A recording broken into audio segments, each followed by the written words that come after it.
সম্মানিত প্রিয় ভাইয়েরা, হযরত মুআজ রাদিয়াল্লাহু তাআলা আনহু থেকে বর্ণিত, তিনি বলেন রাসূল করিম সাল্লাল্লাহু আলাইহি ওয়াসাল্লাম আমাকে 10টি বিষয় নসিহত করেছেন। জোরে বলেন কয়টি বিষয়?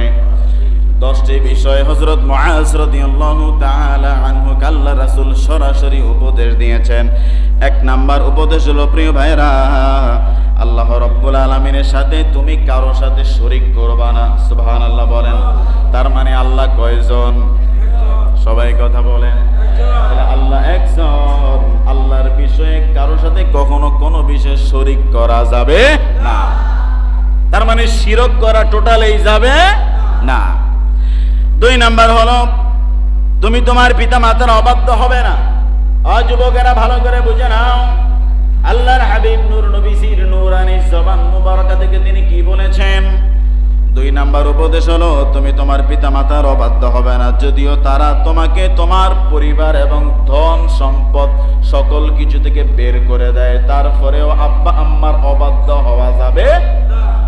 এখানে বলতেছে ধন সম্পদ, যুবক তোমার বাবাই তোমারে সব দিছে, যখন যা চাও তা দেয়, খাওয়ায়, পড়ায়, বাসস্থান, অন্ন বস্ত্র চিকিৎসা সব দিচ্ছে, তারপরেও তুমি আব্বারে মোবাইলের 50 টাকার এমবির লেগে আব্বারে যে তুমি থ্রেট মারো ভাই, আল্লাহ রাসূলের হাদিস বলতেছে সকল কিছু থেকে তোমাকে বিচ্ছিন্ন করে দিলেও আব্বা আম্মা যে তোরে জন্ম দিছে এই শুকরিয়ার জন্য তাদের অবাধ্য হওয়া যাবে না। বিশ্লেষণ করার সুযোগ নেই, আব্বা আম্মার ওয়াজেরে এটা ভালো করে দিমুনি। 3 নাম্বার হলো, তুমি ইচ্ছাপূর্বক কখনো 1 ওয়াক্ত নামাজও কাজা করবা না। আজকে এখানে যারা উপস্থিত অনেকেই ফজর নামাজ পড়ে নাই, একটু বলেন আছে না নাই? আজকে যারা ফজর নামাজ পড়েন নাই, আপনি খুব অসুস্থ ছিলেন, একদম শয্যা অবস্থায় ছিলেন, বিষয়টা তো এরকম ছিল না, ঠিক কিনা বলেন? ঠিকই, আপনি সকালবেলা 8টা বাজে ঘুম থেকে উঠা লুঙ্গিটারে টাইট কইরা আলমগীর মোয়ের দোকানে যা করে, রে একটা মামলেট ভাজি কর, 3টা রুটি ভালো করে সাইপা দেখাই, কথা বলেন। তাহলে আপনি অসুস্থ ছিলেন না, এমন অবস্থা আপনার ছিল না যে আপনি উঠতে পারেন না। প্রিয় ভাইয়েরা, হুঁশ যতক্ষণ আছে নামাজ ততক্ষণ পর্যন্ত মাফ নাই। আপনার হুঁশ আছে, নামাজ পড়তে হবে। যেমনে পড়েন, খাড়িয়া পড়েন, বইয়া পড়েন, শুয়া পড়েন, ইশারায় পড়েন, আপনাকে নামাজ অবশ্যই পড়তেই হবে যতক্ষণ পর্যন্ত আপনার কি আছে? হুঁশ আছে। মানে আপনি বুঝেন এন আঙ্গুল 2টা, আপনি বুঝেন এখন 3, এই হুঁশ থাকা পর্যন্ত নামাজ ছাড়া যাবে না।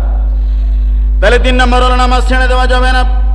স্বেচ্ছায় 1 ওয়াক্ত নামাজ কেউ যদি তরক করে, বানাসেন তরক তো করা যাবে না। যদি তরক করে ফেলেন তাহলে আল্লাহ রাব্বুল আলামিন আপনার ব্যাপারে কোনো দায়িত্ব, কোনো ধরনের রক্ষণাবেক্ষণ আর আল্লাহ তাআলার পক্ষ থেকে আপনার উপরে নাই। তাহলে যে মনিব আপনাকে সৃষ্টি করেছেন, সেই মনিব বলছে নামাজ তরক করার পরে আমি রবের পক্ষ থেকে তোমার উপর কোনো আর দায়িত্ব নাই। তাহলে আপনি বেনামাজি হয়ে যখন রোডের ভিতরে যায় সাইকেলের নিচে পড়ে যান, তখন মানে হলো আপনি আল্লাহর উপরে কি নাই? আল্লাহ আপনার উপর দায়িত্ব নাই বোধ আপনি অ্যাক্সিডেন্ট করছেন। এখন বলবেন হুজুর অনেক ইমাম সাহেবরাও তো অ্যাক্সিডেন্ট করে, তার উপর আল্লাহর রহমত নেই। হ্যাঁ আছে, এটা তার উপর পরীক্ষা। সবার জন্য বিপদ এক ধরনের না, একই বিপদ বিভিন্ন জনের কাছে বিভিন্ন প্রকারে আসে, কথা বলেন না কেন? পদ্মা, মেঘনা, যমুনা একসাথেই তো প্রবাহমান, নাম কেন 3টার 3 রকম? সবগুলোতে তো পানি আছে না? নাম কেন 3টার 3 রকম? বৈশিষ্ট্য 3 রকমের কারণে নাম 3 রকম, বিপদ এক রকম। শ্রেণীভেদে মানুষের বিভিন্ন ভাবে আসার কারণ হলো তার ব্যক্তির কার্যক্রমের উপরে নির্ভর করে। তাহলে সম্মানিত ভাইরা, 4 নম্বর হলো, তুমি কদাচ অর্থাৎ মদ্যপান করবে না। কেননা যাবতীয় অশ্লীল কার্যক্রমের মূল উৎস হলো মদ।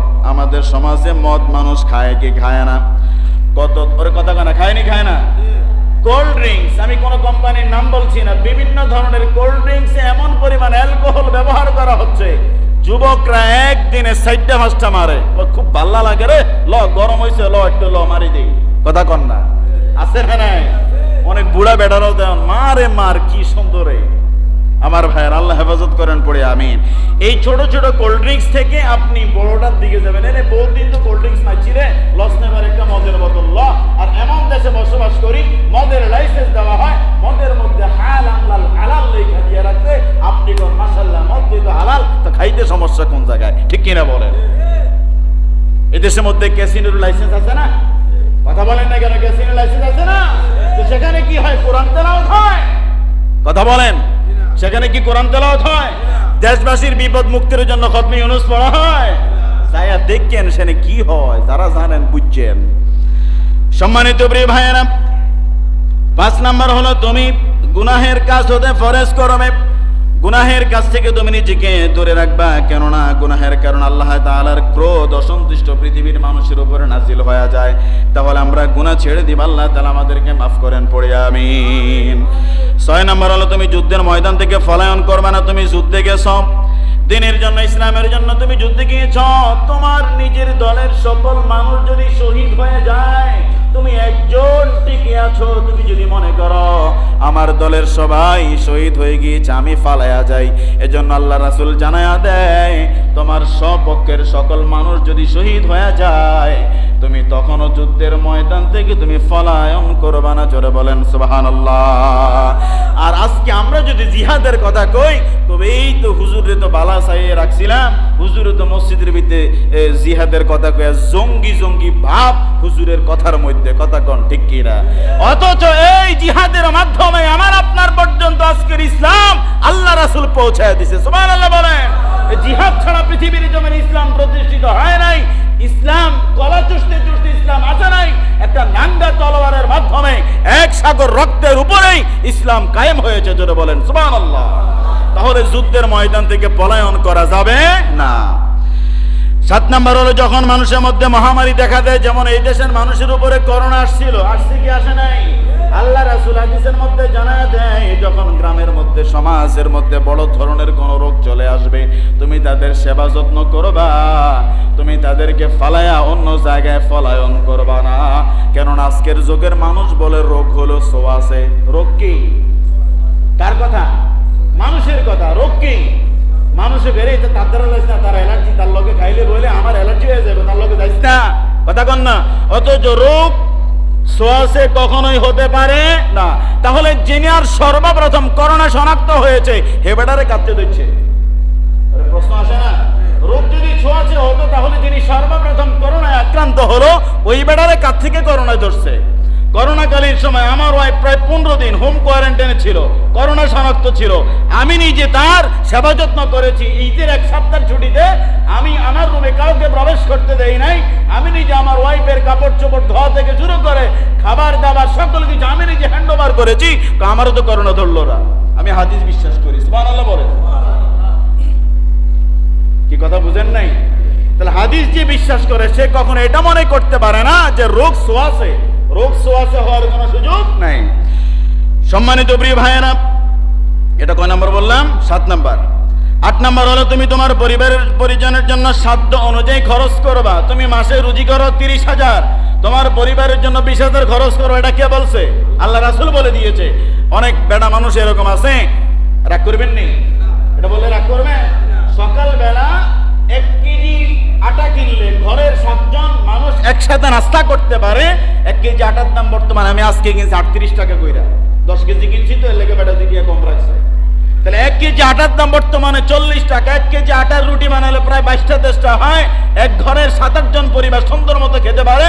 আর মিয়া সাহেব, আপনি ঘরের বাচ্চাদেরকে নাস্তা দিলেন না, দোকানে আইসা পরোটা 60 খাইলেন 40 টাকা, ডিম খাইলেন 20 টাকা, ভাজি খাইলেন সব মিলে 80 টাকা, এরপর একটা চা একটা বিড়ি আছে না নাই?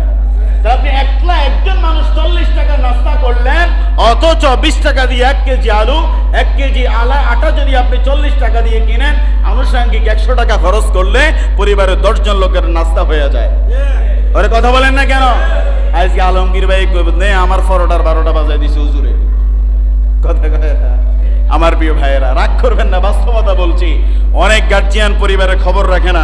সংক্ষিপ্ত করে বলছি, 9 নাম্বার হলো পরিবার পরিজনদেরকে আপনি আদব কায়দা শিষ্টাচার শিক্ষা দিবেন। গত জুমায় বলেছিলাম, আজকে হাদিস থেকে শুনেন। আল্লাহ রাসূল বলে দিয়েছে 10টা আদেশের মধ্যে পৃথিবীর সম্মানিত পুরুষেরা, পৃথিবীর কর্তৃত্ব ব্যক্তিরা তোমরা পরিবার পরিজন সবাইকে আদব, শিষ্টাচার, ভদ্রতা, নম্রতা এগুলো শিক্ষা দিবা পরিবার পরিজনদেরকে। 10 নম্বর হলো আল্লাহ পাকের শাস্তি সম্পর্কে আপনার সন্তানদেরকে ভয় দেখাবেন। বাবা, এই যে ফজরের সময় তুমি ঘুমিয়ে আছো, এই ঘুমের চাইতেও ওই কবরের আযাব অনেক বেশি ভয়ানক। উঠো, চলো মসজিদে যাই, নামাজ পড়ে আসি। এই তালিম দেওয়ার মতো বাবা মা আজকে সমাজের মধ্যে 1000-এ 5 জন, বাকি 995 জনে নাই। নিজেও নামাজ পড়ে না, ফলাফাইন্ডও নামাজ পড়ে না, তাকিদ দেয় না।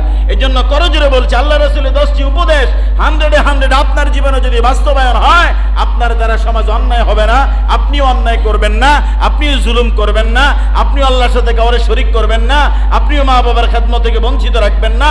টোটাল 10টা উপদেশ আমাদের জীবন আমরা যেন বাস্তবায়ন করে আল্লাহ তাআলার সম্মানিত সেই জান্নাতে আমরা উপস্থিত হতে পারি। দুটো হাত তুলে পড়ি আল্লাহুম্মা আমিন। আর একটু জোরে পড়ি আল্লাহুম্মা আমিন। আল্লাহ তাআলা আমাদের সবাইকে মাফ করুক, পড়ি আমিন। আল্লাহ আমাদের জীবনে গুনাহগুলো মাফ করুক, পড়ি আমিন। আল্লাহ আমাদের জীবনে গুনাহগুলো মাফ করুক, পড়ি আমিন। আল্লাহ আমাদের সবাইকে সুস্থ রাখেন, পড়ি আমিন।